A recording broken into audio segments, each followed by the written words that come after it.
नाज़रीन किराम अस्सलाम वालेकुम।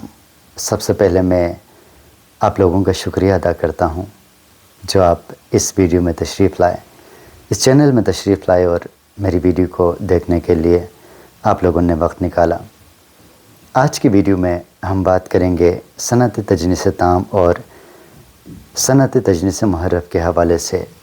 नाज़रीन किराम, जैसा कि आप जानते हैं कि शायर सनतों का इस्तेमाल इसलिए करते हैं ताकि उनकी शायरी में खूबसूरती आ जाए, दिलकशी आ जाए, और ये एक शायर की महारत पर मुनहसर है कि वो किस सनत को किस खूबसूरती के साथ इस्तेमाल करता है। और जो शायर जिस सनत को जितनी खूबसूरती के साथ और महारत के साथ इस्तेमाल करेगा, उसकी शायरी में उतनी ही खूबसूरती पैदा होगी। और ये भी याद रखें कि ज़रूरी नहीं है कि हर शायर शऊरी तौर पर सोच समझ के इन सनतों का इस्तेमाल करे। बाज़ी दफ़ा ऐसा भी होता है कि कोई शायर शेर कह देता है और उसमें कोई ना कोई सनत आ ही जाती है, जैसे सनत तज़ाद, जैसे सनत तलमी, जैसे सनत तजनीस ताम, तजनीस मुहर्रफ। कोई भी सनत जो है किसी भी शायरी में आ सकती है। लेकिन ये भी ज़रूरी नहीं है कि हर शायर जो है लाशऊरी तौर पर किसी सनत का इस्तेमाल करे। बहुत से शायर ऐसे होते हैं जो सोच समझ के शऊरी तौर पर मुख्तलिफ़ सनतों का इस्तेमाल करते हैं ताकि उनकी शायरी खूबसूरत हो जाए।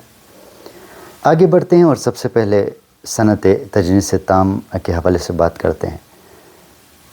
जिस तरह जुमलों में आम इबारत में जब हम दो ऐसे अल्फाज इस्तेमाल करें जो लिखने पढ़ने में बिल्कुल सेम हो, बिल्कुल एक जैसे हों, लेकिन उनके मानी मुख्तलिफ़ हो, तो हम उसको ज़ुमानी अल्फाज कहते हैं। और यही ज़ुमानी अल्फाज अगर शायरी में इस्तेमाल किए जाएं तो उसे तजनीस ताम कहा जाता है। मिसाल के तौर पे सोना, सोना यानी सोना कीमती पत्थर को कहते हैं, और सोना लेटने को भी कहते हैं। यानी बिल्कुल सेम अल्फाज हैं लिखने में भी और पढ़ने में भी, लेकिन मानी जुदा है। अगर ऐसे ही अल्फाज जो बिल्कुल सेम हो और पढ़ने में भी लिखने में भी, लेकिन उनके मानी मुख्तलिफ़ हो, मानी जुदा हो, किसी शेर में आ जाएं, तो हम कहेंगे कि इसमें सनत तजनीस ताम का इस्तेमाल हुआ है और इसे सनत तजनीस ताम कहते हैं। मिसाल के तौर पर एक मिसाल मैं दे दूं कि हार तो गले का हार बन चुका, हार तो गले का हार बन चुका, जीत का दूर तक नामो निशान भी नहीं। इस शेर में आप देखें कि हार और हार, हार शिकस्त को भी कहते हैं और हार गले के हार को भी कहते हैं। तो शायर ने जो शुरू में हार कहा है वो शिकस्त के लिए इस्तेमाल किया है, और आगे जाके जो उसने हार इस्तेमाल किया है वो गले के हार के लिए इस्तेमाल किया है। यानी हार तो गले का हार बन चुका, यानी मुक़द्दर बन चुका, शिकस्त मुक़द्दर बन चुकी, और जीत का दूर तक नामो निशान भी नहीं। तो इसमें सनत तजनीस ताम मौजूद है। दूसरा शेर है कि ख़त कबूतर किस तरह ले जाए बाम यार पर कतरने के लिए हैं क़ींचियाँ दीवार पर। अब इसमें देखें दो पर हैं, पर कतरने के लिए हैं क़ींचियाँ दीवार पर। शुरू में भी पर है, आखिर में भी पर है और बिल्कुल सेम है।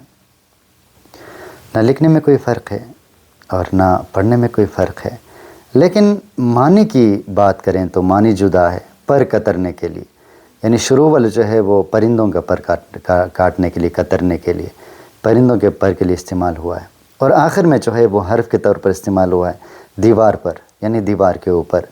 पर कतरने के लिए हैं क़ींचियाँ दीवार पर, यानी पर काटने के लिए क़ींचियाँ दीवार के ऊपर रखी गई हैं, दीवार पर मौजूद हैं। तो शुरू वाला पर अलग है, आखिर वाला पर अलग है, इनके मानी बिल्कुल जुदा हैं। एक परिंदे के पर, दूसरा दीवार के ऊपर हर्फ के तौर पर इस्तेमाल हुआ है।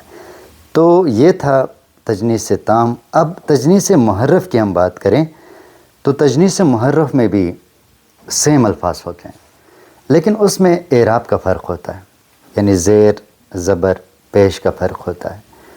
यानी कलाम में ऐसे अल्फाज इस्तेमाल करना जो लिखने में बिल्कुल एक जैसे हों, लेकिन उनमें एराब का फ़र्क हो, ज़ेर व ज़बर का फ़र्क हो, اس صورت میں ہم کہتے ہیں کہ یہ تجنیس محرف ہے۔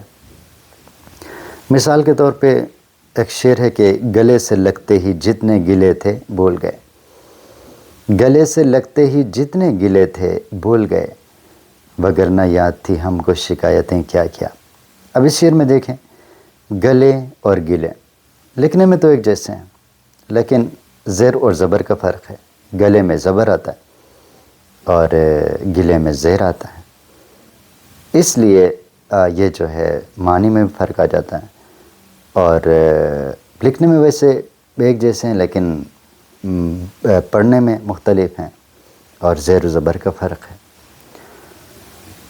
تو اس صورت میں ہم کہیں گے کہ یہ تجنیس محرف ہے۔ مجھے امید ہے کہ آپ تجنیس تام اور تجنیس محرف کے بارے میں سمجھ گئے ہوں گے۔ کوئی بھی سوال ہو تو آپ کمنٹ سیکشن میں پوچھ سکتے ہیں۔ بہت شکریہ، اللہ حافظ۔